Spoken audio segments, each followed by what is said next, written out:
साथियों नमस्कार। कविराज साहित्य अकादमी में एक बार फिर से आप सभी का स्वागत है। आज हम पढ़ने वाले हिंदी नाटक यूनिट 8 का पीवाईक्यू सीरीज संख्या 18। 17 तक हमने कवर कर लिया है।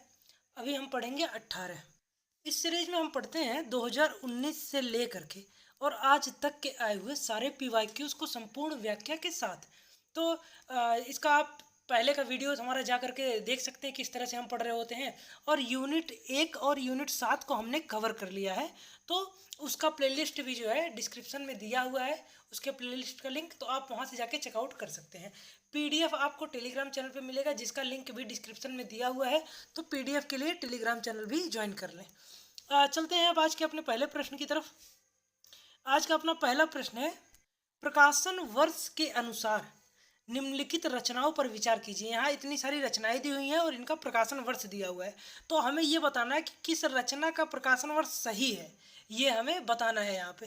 तो ध्रुव सोमनी 1931, आधे अधूरे 1955, अंधा युग 1956, सिंदूर की होली 1934 और स्कंदगुप्त 1928। तो आप देखेंगे तो हम क्या करते हैं, एक बार सबका रचनाक्रम देख लेते हैं कि जैसे जितने भी नाटक अपने 13 नाटक लगे हुए हैं अपने सिलेबस में, तो सबसे पहले तो आपका सबका रचनाक्रम याद होना चाहिए। अगर सबका याद रहेगा तो ही आप कर पाएंगे। तो चलिए हम पहले जो है एक बार रचनाक्रम सबका देख लेते हैं।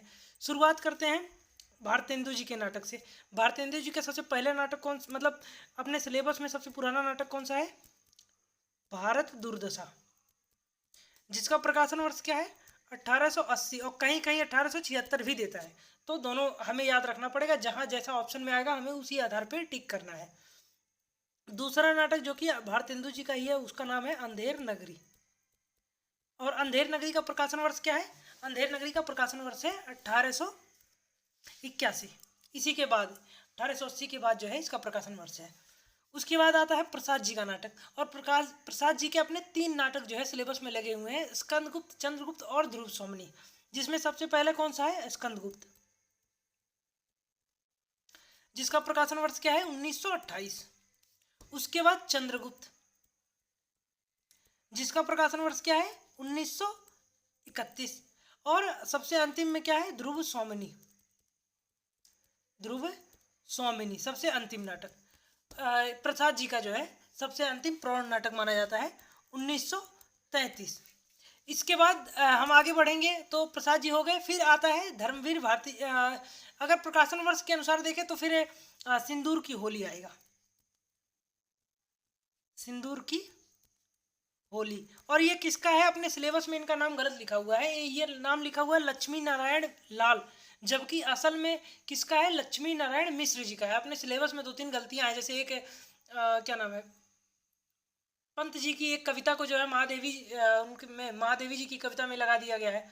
तो इस तरह से अपने में कई सारी गलतियां हैं सिलेबस में, उसे हमें ध्यान रखना पड़ेगा, क्योंकि अगर क्वेश्चन ऐसा एग्जाम में आ गया तो वो अपनी गलती नहीं मानेंगे कि हमने सिलेबस में गलत किया है, वो आपकी ही गलती मानी जाएगी। तो हमें ये ध्यान रखना पड़ेगा। सिंदूर की होली का प्रकाशन वर्ष 1934। उसके बाद फिर आता है अपना प्रकाशन वर्ष के अनुसार देखें तो एक है आगरा बाजार। आगरा बाजार ये किसका है? ये है हबीब तनवीर जी का, इसका प्रकाशन वर्ष 1954। उसके बाद आएगा क्या नाम है, अंजो दीदी, मान लेते हैं, 2 का प्रकाशन वर्ष सेम है, अंजो दीदी, इनका 1955, कहीं कहीं 54 भी देता है।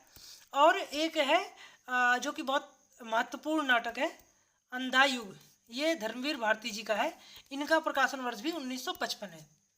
इसके बाद मोहन राकेश जी पे हम वापस आते हैं।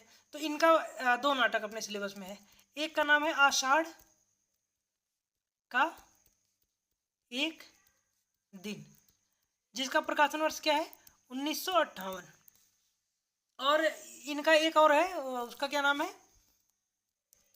आधे अधूरे, ये भी मोहन राकेश जी का ही नाटक है। और इसका प्रकाशन वर्ष क्या है? 1969। उसके बाद फिर अपने सिलेबस में लगे हुए नाटकों के अनुसार चलेंगे तो फिर क्या नाम है, कौन सा आएगा? बकरी का 1974, एक और 1970, हाँ बकरी आएगा। बकरी का प्रकाशन वर्ष क्या है? 1974। ये किसका है? सक्सेना जी का है। कौन से? सर्वेश्वर दयाल सक्सेना उनका पूरा नाम है, सर्वेश्वर दयाल सक्सेना। 1974 में प्रकाशित हुआ था बकरी नाटक। उसके बाद आएगा शंकर शेष जी का एक और द्रोणाचार्य। एक और द्रोणाचार्य, इस नाटक का प्रकाशन वर्ष क्या है? 1977। ये किसका नाटक है? ये शंकर शेष जी का है। और सबसे अंतिम में जो अपने सिलेबस में लगा हुआ नाटक है वो है महाभोज, जो कि पहले एक उपन्यास भी था और बाद में इसे नाटक के रूप में रूपांतरित भी किया गया था। और ये किसका है? मन्नू भंडारी जी का नाटक है। इसका प्रकाशन वर्ष 1982। तो ये क्रम है।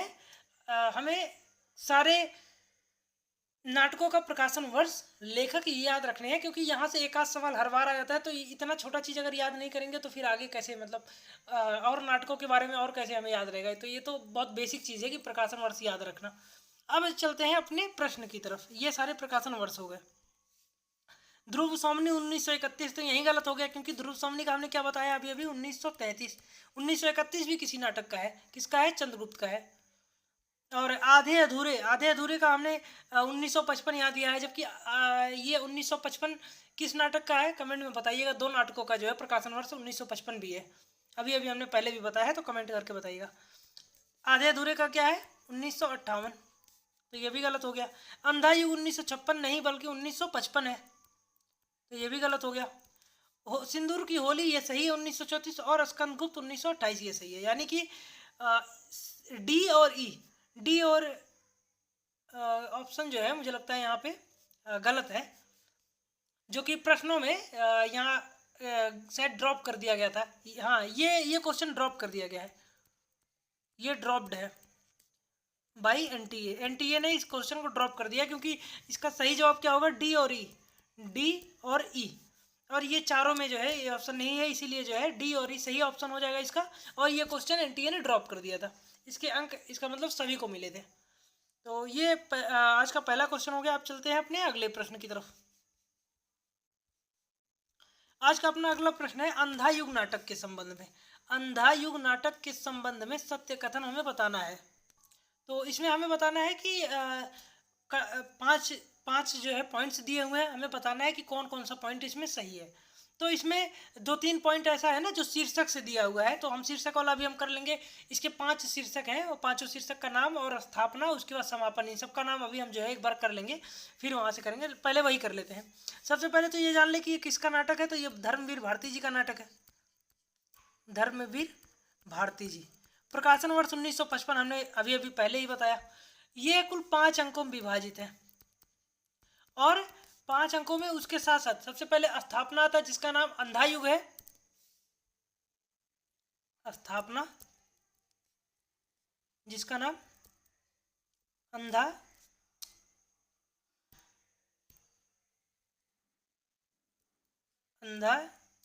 युग है। उसके बाद पहला पॉइंट क्या आएगा? अंधा युग के बाद, स्थापना के बाद पहला वो आएगा। तो पहला क्या है? कौरव नगरी, कौरव नगरी। फिर दूसरा जो दृश्य है, दूसरा अंक है, सॉरी, दूसरे अंक का नाम क्या है? दूसरे अंक का कौरव नगरी, पशु का उदय। माफ कीजिएगा, मैं थोड़ा याद कर करके बोलता हूँ, तो इसीलिए कई बार रुकना पड़ता है, तुरंत स्मृति में जो आ जाएगा। पशु का उदय। और तीसरा क्या है? अश्वत्थामा का अर्थ सत्य।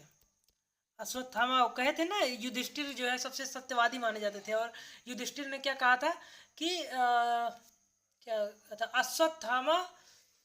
अश्वत्थामा हतो नरो व कुंजरो, मतलब अश्वत्थामा मारा गया, या अश्वत्थामा था। अब नर यानी कि आदमी था या हाथी था, ये इसके बारे में उन्होंने नहीं बताया। तो इसी वजह से जो है, और माना जाता है कि वो बता रहे थे कि नरो या कुंजरो, लेकिन उसी समय भगवान कृष्ण ने जो है शंख बजा दिया, जिसके ध्वनि की वजह से द्रोणाचार्य कंफ्यूज हो गए थे। अश्वत्थामा का अर्ध सत्य। फिर आएगा अंतराल। अंतराल का भी नाम है। अंतराल का नाम क्या है? पंख, पहिए और पट्टियां, ये अंतराल का नाम है। फिर आएगा चौथा। चौथे में क्या है? गांधारी का सांप। और गांधारी सांप किसे देती है? सिर्फ भगवान कृष्ण को देती हैं और किसी को शाप नहीं देती हैं। भगवान कृष्ण को ही सिर्फ शाप देती है कि सबसे पहले तुम अपने पूरे वंश को खत्म कर दोगे, तुम्हारा पूरा वंश आपस में लड़के खत्म हो जाएगा, जो कि हुआ भी, यादव वंश पूरी तरह से खत्म हो गया लड़ करके, और फिर तुम एक साधारण व्याध के हाथों मारे जाओगे। तो प्रभु को जो है जो बाण लगता है वो बाएं पैर में लगता है, बाएं पैर के अंगूठे में लगता है, और वो एक जो शिकारी होता है एक, वो उसे क्या हिरन का मुंह समझ करके उस पे प्रभु के पैर पे बाण चला देता है, और वहां से नीले कलर का जो है पीप, यानी कि जिसे आमतौर पे मवाद कहते हैं, या खून, रक्त निकलता है।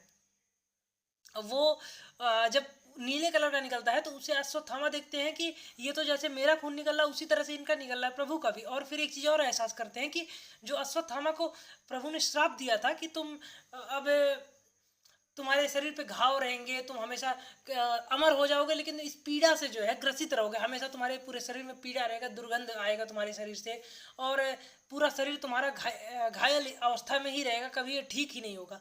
तो अश्वत्थामा उस समय एहसास करते हैं कि वो जो दर्द था वो प्रभु ने ले लिया, वो दर्द अब प्रभु के पास चला गया और अश्वत्थामा का दर्द खत्म हो गया। तो वहां से फिर अश्वत्थामा को भी जो है प्रभु के प्रति भक्ति जागृत हो जाती है वहां। तो गांधारी का शाप, गांधारी का शाप हो गया। और अंतिम जो है वो विजय एक क्रमिक आत्महत्या, विजय एक क्रमिक आत्महत्या,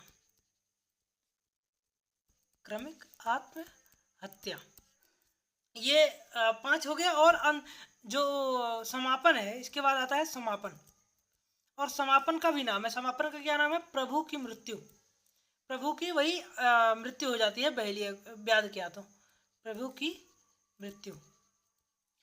तो ये अंकों का नाम था। अब हम चलते हैं अपने प्रश्न की तरफ, अंक हमने कर लिए।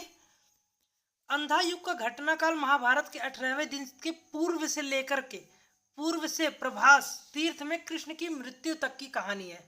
तो ये हमें कथन के बारे में सत्य कथन बताना है। तो कृष्ण की अंधा युग का घटनाकाल महाभारत के 18वें दिन के पूर्व से प्रभास तीर्थ में कृष्ण की मृत्यु, जबकि यहाँ पे देखिए वैसे जब पहली बार पढ़ेंगे तो हमको भी थोड़ा कन्फ्यूजन हो गया, लेकिन यहाँ एक शब्द पूर्व दिया हुआ है, लेकिन ऐसा नहीं है, पूर्व से कहानी नहीं है, 18वें दिन की कहानी है। देखिए बहुत छोटा छोटा पॉइंट यहाँ पे मिस कर रहे हैं लोग, मैं खुद अभी मिस कर दिया था। पूर्व से नहीं, संध्या से, ये शुरू में ही दिया हुआ है कि 18वें दिन की संध्या से कहानी शुरू होता है, और प्रभु की मृत्यु तक के अगले दिन जो प्रभु की मृत्यु होती है वहां तक की कहानी है, यानी संध्या से है। पूर्व हटा देता तो फिर मामला सही हो जाता है, पूर्व की जगह संध्या कर देता, तो इसीलिए पॉइंट गलत हो गया। देखिए कितना छोटा पॉइंट है ये। अंधा युग के पहले अंक का शीर्षक कौरव नगरी और दूसरे अंक का शीर्षक पशु का उदय है। तो हाँ बिल्कुल सही है, अभी हमने यहाँ पे देखा, पहले अंक का कौरव नगरी और दूसरे का पशु का उदय, तो ये पॉइंट सही हो गया। और तीसरे सी में देखते हैं, अंधा युग के 5वें अंक का शीर्षक विजय एक क्रमिक आत्महत्या है, तो ये पॉइंट भी सही है। उसके बाद गांधारी का शाप अंक के अंतर्गत धृतराष्ट्र और गांधारी द्वारा युयुत्सु व कृष्ण को शाप की कथा वर्णित है। तो यहाँ दो गलतियां, एक तो सिर्फ गांधारी ने शाप दिया था इसलिए धृतराष्ट्र यहाँ कैंसिल हो जाएंगे, और दूसरा युयुत्सु को नहीं श्राप मिला था, युयुत्सु तो कौरव के ही पुत्र थे, हालांकि लड़ा उन्होंने पांडवों की तरफ से था, लेकिन वो कौरव धृतराष्ट्र के ही पुत्र थे। धृतराष्ट्र के अगर पौराणिक मान्यताओं के आधार पर देखा जाए तो एक दासी के पुत्र थे, मतलब धृतराष्ट्र और एक दासी के पुत्र थे, यानी माँ गांधारी के पुत्र नहीं थे वो, लेकिन थे कौरव, क्योंकि धृतराष्ट्र के पुत्र थे इसीलिए वो कौरव में ही थे, लेकिन उन्होंने युद्ध जो है पांडवों की तरफ से किया था, तो ये पॉइंट भी जो है गलत हो जाएगा। और अंतिम में देखते हैं, कृतवर्मा युयुत्सु की आज्ञा को अश्वत्थामा की सहायता से पूर्ण करता है, तो बिल्कुल ये पॉइंट भी गलत है। कृतवर्मा युयुत्सु की आज्ञा को अश्वत्थामा की सहायता से पूर्ण करता है, बिल्कुल नहीं, क्योंकि युयुत्सु तो खुद जो है पांडवों की तरफ से लड़ा था, तो यहाँ ये पॉइंट भी गलत हो गया। अब बचा कौन सा, बी और सी, बी और सी कहाँ पे है, ऑप्शन 2 में बी और सी है, इसलिए ऑप्शन 2 आपका सही हो जाएगा। बेसिक बातें हमने देख लिया और क्वेश्चन भी देख लिया। अब चलते हैं अपने अगले प्रश्न की तरफ। अगला प्रश्न है, ये है तो वन लाइनर लेकिन बहुत कठिन है। देखिए जो वैसे बड़े प्रश्न होते हैं वो करना बहुत आसान होता है, जो वन लाइनर, जैसे लोग कहते हैं कि वन लाइनर आसान होता है, नहीं आसान होता भाई, वन लाइनर के लिए सबसे ज़्यादा मेहनत करना पड़ता है। आप कॉन्सेप्ट वाला सवाल फिर भी एक बार को दिमाग लगा के कर सकते हैं, लेकिन रट करके कैसे कोई करेगा, कितना रटेगा, देखिए इस सवाल में देख सकते हैं। और ये ऐसे सवाल वैसे अच्छी चीज़ है कि अगर 8-10 सवाल आ रहे हैं तो उसमें से अगर किस्मत ठीक ठाक है सबकी तो 2 ही सवाल इस तरह के आते हैं, तो 2 तुक्का लगा सकते हैं आप, इस तरह मान के चलिए। तुम जीवन से तटस्थ हो सकते हो, परंतु मैं तो अब तटस्थ नहीं हो सकता, नहीं हो सकता। तो ये यहाँ गड़बड़ है, एक चीज हो सकती है, क्योंकि ये मैं भी देख रहा था अभी भी, मल्लिका का कथन इनसे है, क्या नाम है, कालिदास से। तो इसीलिए जो है ये हो सकती है। तुम जीवन से तटस्थ हो सकते हो, परंतु मैं तो अब तटस्थ नहीं हो सकती। उपरोक्त पंक्तियां आषाढ़ के एक दिन, ये किसका नाटक है? मोहन राकेश जी का नाटक है। प्रकाशन वर्ष क्या है इस नाटक का? 1954। 1900 सॉरी, मोहन राकेश का 1958 है, 1958 है, हाँ 1954 नहीं है, गलती हो गया, 1958 है। और ये किस अंक का है? तो ये तीसरे अंक का है। देखिए इसमें कुछ समझा नहीं सकते, ये तीसरे अंक का है तो है, बस इसमें ये कह सकते हैं। लेकिन एक चीज हम देख सकते हैं कि मोहन राकेश जी के अन्य नाटकों की चर्चा हम कर सकते हैं। मोहन राकेश के अन्य नाटक, जिनमें मुख्यतः 3 नाटक जो है हम हैं, बाकी और एकांकी हैं। एक है पैर तले जमीन, लेकिन वो अधूरा है, और कुछ एकांकी हैं, तो हम एक बार उनका भी नाम देख लेंगे। बाकी मेन में क्या है? आषाढ़ का एक दिन। प्रकाशन वर्ष क्या है? 1958। उसके बाद जो अपने ही सिलेबस में दूसरा है, नहीं अपने सिलेबस में नहीं है, सॉरी, अपने सिलेबस में तो आधे अधूरे है, जो कि 1968 का है, 1969 का है। लेकिन लहरों के राजहंस नाम का एक है, लहरों के राजहंस, इसका प्रकाशन वर्ष क्या है? 1963। और एक नाटक जो है इनका अपने सिलेबस में है, वो आधे अधूरे है। एक ऐसे दंपत्ति की कहानी है कि घिसट घिसट की जो है रह रहे हैं, अंततः जो है कहीं ना कहीं तलाक वाली स्थिति घर में बन जाती है। तो उस तरह से कहानी है, आप लोग के सिलेबस में आपने पढ़ा होगा, और कहीं ना कहीं यथार्थ जीवन पे आधारित कहानी है। 1969 एक अपने उपन्यास लगा हुआ आपका बंटी नाम से अपने सिलेबस में। ऐसा माना जाता है कि उसको जो है आपका बंटी मन्नू भंडारी जी ने लिखा, और वो अपने ही किसी मतलब अपने सिलेबस में लगे हुए किसी लेखक के ही जीवन पे आधारित उपन्यास लिखा था। तो वो उनका नाम था मोहन राकेश जी। मोहन राकेश जी का भी तलाक हो चुका था, और उसमें उनका जो बेटा था, तो ऐसा माना जाता है कि जो आपका बंटी में बंटी है, वो मोहन राकेश जी के पुत्र की स्थिति है। ये हालांकि सिलेबस का नहीं, ये मैं तो ऐसे ही बता दिया, बस मैंने कहीं पढ़ा था तो फिर मैं सोचा कि आप लोगों को बताऊं। ये है। और बाकी पैर तले जमीन, पैर तले जमीन, ये इनका अधूरा नाटक है। और अंडे की छिलके, सिपाही की माँ, प्यालियां टूटती हैं, बहुत बड़ा सवाल, ये 4 इनके एकांकी हैं। अंडे के छिलके, सिपाही की माँ, प्यालियां टूटती हैं और बहुत बड़ा सवाल, ये इनकी एकांकी हैं।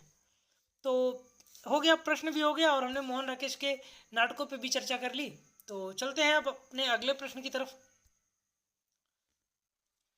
अगला प्रश्न है, बकरी नाटक में आए गीतों की पंक्तियों को पहले से बाद के क्रम में लगाना है।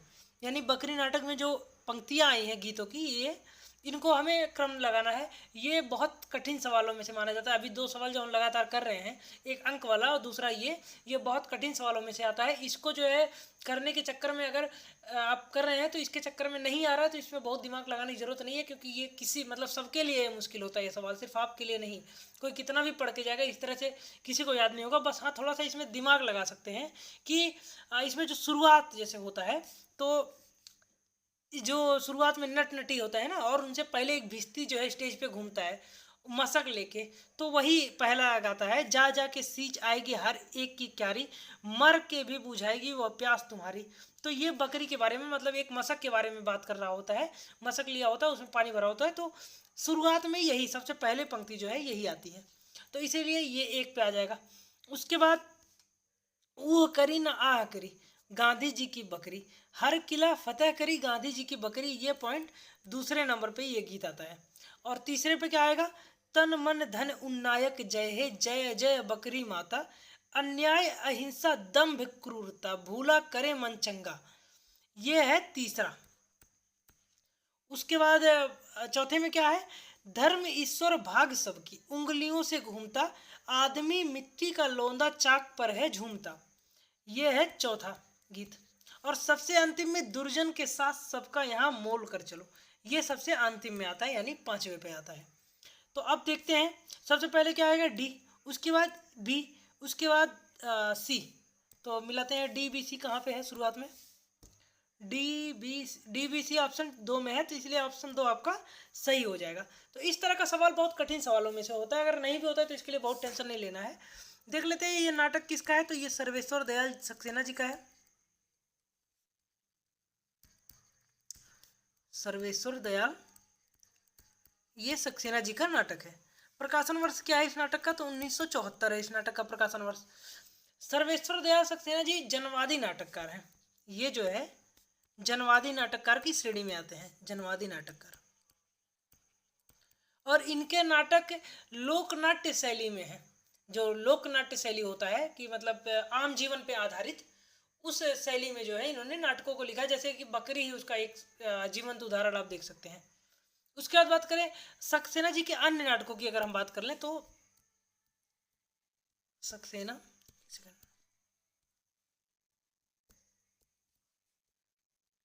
जी के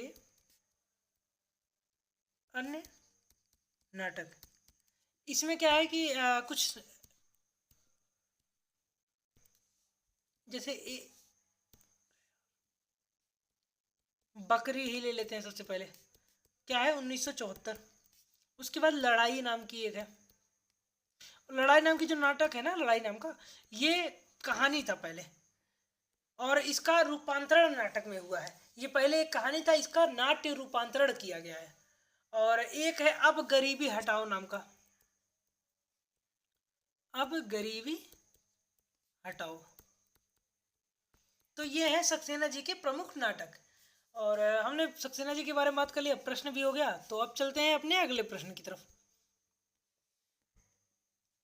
अगला प्रश्न है सूची 1 का सूची 2 से मिलान करना। इसमें एक तरफ कथन दिया हुआ, दूसरी तरफ पात्र दिया हुआ, तो हमें ये पता करना है कि कौन सा कथन। अगर हम ये भी पता कर लेते हैं कि कौन सा कथन किस नाटक से होगा तो भी हम कर लेंगे, क्योंकि 4 नाटकों के यहाँ नाम दिया हूँ, तो इसलिए थोड़ा आसान हो सकता है करना। आप लोग समझदार हैं। गांधी जी और उनकी बकरी की महिमा जानते हैं। बस यहाँ एक शब्द आ गया बकरी, गांधी जी, तो आपने थोड़ा भी अगर थीम भी पता होगा आपको एक नाटक का तो आप कर ले जाएंगे। नाम ही आ गया बकरी, तो बकरी नाटक से। और बकरी नाटक में पात्र कौन से हैं, हमने कई बार ये सब करा दिया है। आप पहले के वीडियोस आप देख लेंगे तो उसमें कई बार हमने ये सब कराया है। पात्र कौन से हैं, दुर्जन सिंह है तो दुर्जन पे चले जाएंगे। पहले का तीसरा कहाँ पे है, पहले का तीसरा 1 में है और 3 में है, 2 और 4 कैंसिल हो गया। उसके बाद चलते हैं मैं उससे क्षमा नहीं, मैं उसे मांगता नहीं, मैं उसे मांगता नहीं और क्षमा देने का अधिकार भी नहीं रहा। क्षमा देने का अधिकार भी तुम्हारा नहीं रहा। यहाँ हाँ तुम्हारा है। मैं उसे मांगता नहीं और क्षमा देने का अधिकार भी तुम्हारा नहीं रहा। तो ये पंक्ति किसकी है, तो ये पंक्ति है किसकी है, चंद्रगुप्त की पंक्ति है। और ये चंद्रगुप्त किससे कहता है, एक चीज और है, ये चंद्रगुप्त नाटक का नहीं है। जैसे अपने में चंद्रगुप्त नाटक, प्रसाद जी के 3 नाटक है, एक ध्रुव स्वामिनी है, एक स्कंदगुप्त है, जिसमें कि स्कंदगुप्त में चंद्रगुप्त नाम का कोई पात्र नहीं है, और एक चंद्रगुप्त है। चंद्रगुप्त में भी चंद्रगुप्त नाम का पात्र है और ध्रुव स्वामिनी में भी चंद्रगुप्त नाम का पात्र है। अंतर क्या है, ध्रुव स्वामिनी में जो चंद्रगुप्त नाम का पात्र है वो चंद्रगुप्त गुप्त काल वाला है, यानी कि ये गुप्त काल का चंद्रगुप्त है। और जो चंद्रगुप्त नाटक में चंद्रगुप्त है वो, ये थोड़ा कंफ्यूज हो रहे होंगे लोग, चंद्रगुप्त नाटक में जो चंद्रगुप्त है वो चंद्रगुप्त मौर्य काल वाला है, यानी मौर्य काल वाले जो है हमारे सम्राट चंद्रगुप्त थे वो हैं उसमें, और ये गुप्त काल के जो है चंद्रगुप्त हैं। तो ये मैं उसे मांगता नहीं और क्षमा देने का अधिकार भी तुम्हारा नहीं रहा, ये पंक्ति जो है ये चंद्रगुप्त रामगुप्त से कहते हैं ध्रुव स्वामिनी के बारे में। तो यहाँ दूसरे का चौथा हो जाएगा। दूसरे का चौथा कहाँ है, ऑप्शन ए में, तो ऑप्शन ए सही हो जाएगा। फिर आगे महत्वाकांक्षा का मोती निष्ठुरता की सीपी में रहता है, ये पंक्ति चाणक्य कहते हैं। किससे कहते हैं, तो ये चंद्रगुप्त से कहते हैं। चंद्रगुप्त जब पूछता उनसे कि मतलब क्या क्या हमें छोड़ना पड़ेगा, साम्राज्य को पाने के लिए सब कुछ तो छोड़ दिए, परिवार छोड़ दिए, सब कुछ छोड़ दिए, तो वहाँ पे चाणक्य कहते हैं कि महत्वाकांक्षा का जो मोती होता है वो निष्ठुरता की सीपी में रहता है। आप अगर महत्वाकांक्षी हैं, आप कुछ पाना चाहते हैं, तो आपको बहुत कुछ छोड़ना पड़ेगा कुछ बड़ा पाने के लिए। तो वो बात कहते हैं चाणक्य चंद्रगुप्त से, यानी कि तीसरे का दूसरा हो जाएगा। और चौथे का बात करें तो मैं इस समय अपना तुम्हारे पास होना बहुत आवश्यक समझता हूँ, ये विलोम का पात्र है, या विलोम का कथन है। किससे कहता है, मल्लिका से कहता है। तो किस नाटक में कहता है? तो ये आषाढ़ के एक दिन में कहता है, मोहन राकेश जी का नाटक है आषाढ़ का एक दिन, 1958 प्रकाशन वर्ष है। तो चौथे का पहला, यानी कि ऑप्शन ए आपका जो है, ऑप्शन एक आपका सही हो जाएगा। तो चलते हैं अब अपने अगले प्रश्न की तरफ। अगला प्रश्न है निम्नलिखित में कौन सा कथन अंधेर नगरी नाटक के संदर्भ में असत्य है? यहाँ हमें असत्य बताना है कि कौन सा कथन असत्य है। तो यहाँ भी हम एक काम करते हैं, पहले अंकों का नाम, क्योंकि अंकों से प्रश्न इसमें भी है, तो अंकों का नाम लिख लेते हैं। आपको पता ही होगा कि ये भारतेंदु जी का नाटक है, भारतेंदु जी का नाटक है। और प्रकाशन वर्ष क्या है? 1881। भारतेंदु जी का एक नाटक और है, भारत दुर्दशा, जिसका प्रकाशन वर्ष 1880 है। 6 अंकों में विभाजित है पूरा नाटक, 6 अंकों में विभाजित है। तो अब 6 अंकों का नाम हम एक बार देख लेते हैं। जैसे बाह्य प्रांत, सबसे पहला अंक क्या है? बाह्य प्रांत, जहाँ वो दोनों चेले और गुरुजी महंत जी आते हैं। उसके बाद बाजार, यहाँ भिक्षा मांगने के लिए चले जाते हैं। तीसरा जंगल, जहाँ पे भिक्षा मांग के वापस गुरुजी के पास ये लोग जाते हैं। और तीसरे अंक में जो है, गोवर्धन दास कहता है कि नहीं गुरुजी हमको यहाँ रहना है, जबकि गुरुजी क्या नहीं है, तो वो बताते हैं कि नहीं यहाँ रहना ठीक नहीं है, क्योंकि यहाँ के लोग विवेकी नहीं है। मतलब यहाँ नमक, कपास, सेत कपूर और कपास का कीमत सेम है, पंडित मूर्ख का कीमत सेम है। और दाड़िम और इंद्रायण, यानी कि अनार का और एक दाड़िम फल होता है, सिर्फ लाल होने के आधार पे दोनों का कीमत सेम है, इसीलिए अविवेकी स्थान पे ऐसे रहना नहीं चाहिए। तो महंत जी ये बात कहते हैं। और दूसरी तरफ गोवर्धन दास अपनी अज्ञानता प्रकट करते हैं, कहते हैं बताओ यहाँ सब कुछ सस्ते में मिल रहा है, फिर भी गुरुजी कह रहे नहीं रहो। तो यहाँ ज्ञान, एक तरफ गुरुजी बता रहे हैं ज्ञान की बात, दूसरी तरफ अज्ञान जो है ये दर्शा रहे हैं गोवर्धन दास। तो ज्ञान और अज्ञान के बीच टकराहट जो है वो तीसरे अंक यानी जंगल में होता है। उसके बाद चौथा अंक क्या है? राजसभा, चौथा अंक है। और राजसभा के बाद पांचवा अंक अरण्य, जहां इनको गोवर्धन दास को पकड़ने के लिए वो सिपाही आ जाते हैं कि चलो हो गया बहुत।